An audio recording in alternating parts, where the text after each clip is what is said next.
C'est dommage, mais vous devez savoir ça. Écoutez donc. L'armée de l'AES a braisé des centaines de terroristes à la frontière entre le Mali et la Côte d'Ivoire. Vous vous rappelez les amis? Le 2 novembre, là, il y a eu même un reportage qui est passé même à la télévision nationale nigérienne. Déjà, la plupart de ces terrors-là, c'est eux qui avaient été mobilisés par Emmanuel Macron et Alassane Ouattara pour tuer le peuple de Côte d'Ivoire s'il sortait le 25 passé. Frère, il y a une Nakba. La Nakba allait se répéter en Côte d'Ivoire le 25 si on sortait. Frère, donc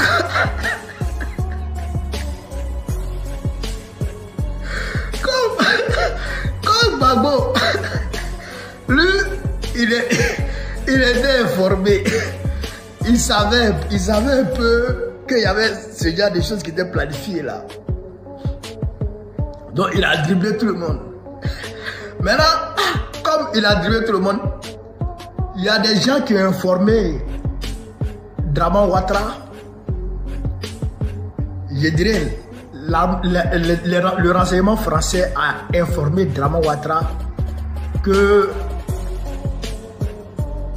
une rébellion avait été organisée au Mali et que cette rébellion s'apprêtait à attaquer la Côte d'Ivoire. Que c'était imminent.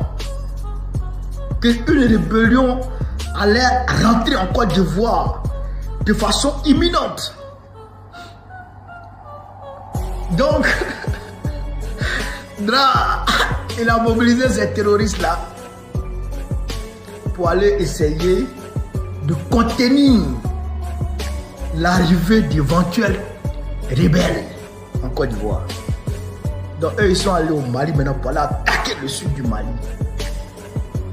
Frontière Côte d'Ivoire, Mali qui va attaquer. Pour essayer maintenant de descendre vers Bamako pour aller encercler Bamako.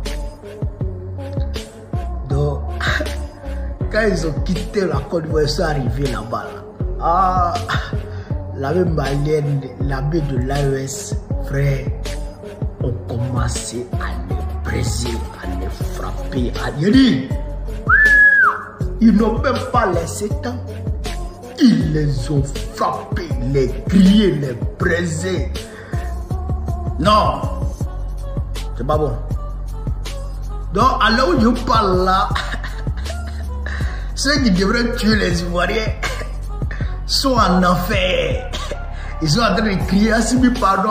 Je dis mais Assimi pardon. Assimi n'est pas en enfer. Assimi, Ibé, Tchani, et ils se sont occupés de vous envoyer en enfer. Celui dont vous devrez implorer son pardon, c'est Dieu. C'est Dieu qui doit vous juger en enfer là-bas. Mais Assimi, Tchani et puis Ibé, là, leur rôle, c'est de vous envoyer en enfer. Frère, donc les tueurs d'Ivoiriens sont actuellement en enfer. Donc à l'air là, ils sont désorganisés à ce niveau-là. Ils sont désorganisés. Donc, nos actions que nous allons mener maintenant là, les actions pacifiques, hein, nous on n'est pas des rebelles pour prendre les armes. Nous, on marche selon ce que nous confère la Constitution. Voilà, les manifestations. Quand il dit manifestation, c'est manifestation. Voilà, ça, la Constitution nous confère ça. Voilà, donc la révolution là, elle peut être chaude comme elle peut être froide. Ça dépend de celui qui est en face. En tout cas, nous, on est en révolution. Et nous là, c'est de faire reculer Dramane. Voilà, donc, quand on va démarrer là, les Waworo là, en tout cas, eux qui étaient prêts à nous tuer là, et ils n'auront plus le temps, ils n'auront plus l'occasion de passer à leur salle de zone. C'est Dieu qui est avec le peuple de Côte d'Ivoire. C'est Dieu qui est dans ce combat là. Voilà. C'est pourquoi je vous dis le combat là, c'est un combat global contre l'impérialisme. Quand l'AES élimine un terroriste, c'est une victoire pour tous les citoyens du monde qui se battent contre l'impérialisme. Quand l'armée de l'AES déjoue un complot de déstabilisation contre ces pays, c'est une victoire pour tous les citoyens qui luttent, pour tous les mouvements qui luttent contre l'impérialisme. Donc à notre niveau aussi, on doit faire ce qu'on peut pour que la Côte d'Ivoire soit libérée des mains de l'impérialisme, afin que la Côte d'Ivoire aussi se mette résolument dans le camp du panafricanisme, pour qu'ensemble on puisse lutter contre l'impérialisme, la liberté, la prospérité, le développement, le progrès pour l'Afrique et les Africains. Ça là, on doit mener ce combat. Donc, mobilisez-vous, criez victoire depuis vos positions, réjouissez-vous et mobilisons-nous et restez à l'écoute. Mobilisons-nous et restons à l'écoute. On va venir vers vous. On va vous appeler incessamment dans les rues. Je dis bien incessamment. Chaque jour quand tu te lèves là, dis-toi que on peut m'appeler aujourd'hui dans les rues. Chaque jour quand tu te lèves, quand tu te réveilles, dis-toi qu'on peut m'appeler aujourd'hui dans les rues. Sois prêt à tout moment. Ça va venir. Vive la révolution ivoirienne. Vive la révolution ivoirienne. Vive la révolution ivoirienne. Bon, président peut-être voir très prochainement. C'est de ça qu'il s'agit. On est ensemble les gars. Merci. Alors, camarades peu d'Afrique, peu de Côte d'Ivoire, mes chers camarades patriotes, vous savez, quand Dieu me fait ton palabre là, tu n'as même pas besoin d'enlever ton habit. Hein? Vous vous rappelez du 2 novembre passé là, l'armée de l'AES a braisé des centaines de terroristes à la frontière entre le Mali et la Côte d'Ivoire. Vous vous rappelez les amis? Le 2 novembre, il y a eu même un reportage qui est passé même à la télévision nationale nigérienne. La plupart de ces terreaux là, c'est eux qui avaient été mobilisés par Emmanuel Macron et Alassane Ouattara pour tuer le peuple de Côte d'Ivoire s'il sortait le 25 passé. Frère, il y a une Nakba. La Nakba allait se répéter en Côte d'Ivoire le 25 si on sortait. Frère, donc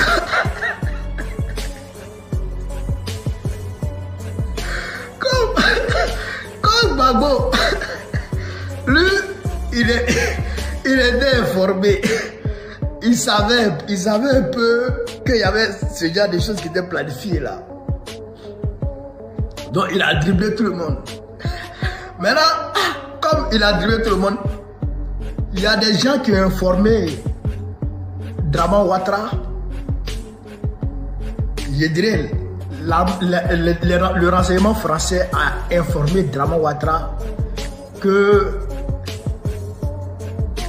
une rébellion avait été organisée au Mali et que cette rébellion s'apprêtait à attaquer la Côte d'Ivoire. Que c'était imminent. Qu'une rébellion allait rentrer en Côte d'Ivoire de façon imminente. Donc, il a mobilisé ces terroristes-là pour aller essayer de contenir l'arrivée d'éventuels rebelles en Côte d'Ivoire. Donc eux ils sont allés au Mali maintenant pour aller attaquer le sud du Mali. Frontière Côte d'Ivoire, Mali pour attaquer. Pour essayer maintenant de descendre vers Bamako pour aller encercler Bamako. Donc quand ils ont quitté la Côte d'Ivoire, ils sont arrivés là-bas. Ah, l'armée malienne, l'armée de l'AES, frère, ont commencé à les briser, à les frapper, à les dire. Ils n'ont même pas laissé temps. Ils les ont frapper, les crier, les briser. Non, c'est pas bon. Donc, à l'heure où je parle là, ceux qui devraient tuer les Ivoiriens sont en enfer. Ils sont en train de crier Assimi pardon. Je dis mais Assimi pardon. Assimi n'est pas en enfer. Assimi, Ibé, Tiani, et ils se sont occupés de vous envoyer en enfer. Celui dont vous devrez implorer son pardon, c'est Dieu. C'est Dieu qui doit vous juger en enfer là-bas. Mais Assimi, Tiani et puis Ibé, là, leur rôle, c'est de vous envoyer en enfer. Frère, donc les tueurs d'Ivoiriens sont actuellement en enfer. Donc à l'air là, ils sont désorganisés à ce niveau-là. Ils sont désorganisés. Donc, nos actions que nous allons mener maintenant, là, nos actions que nous allons mener maintenant, les actions pacifiques, hein, nous on n'est pas des rebelles, on prend les armes. Alors les gars, vous connaissez que dans cette église médiatique, nous sommes actifs 24 heures sur 24. Alors nous avons donc repris le chrono de nos diffusions habituelles. Et tiens, vous rappelez, nous recommençons de manière pas croyable à partir de 8 heures du matin.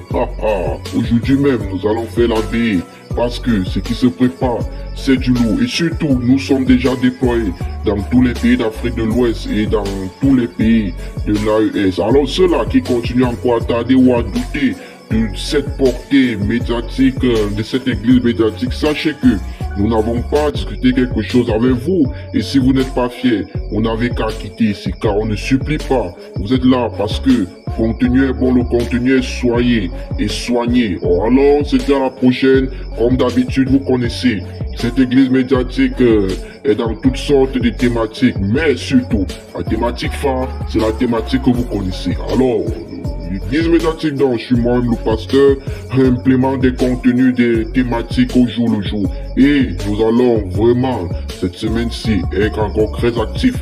Surtout, même par jour, on pourra mettre 10 vidéos ou 20 vidéos. Pourquoi pas 50 vidéos? En tout cas, c'est l'avenir qui nous dira. On se dit à la prochaine, c'est la Bista Heavy.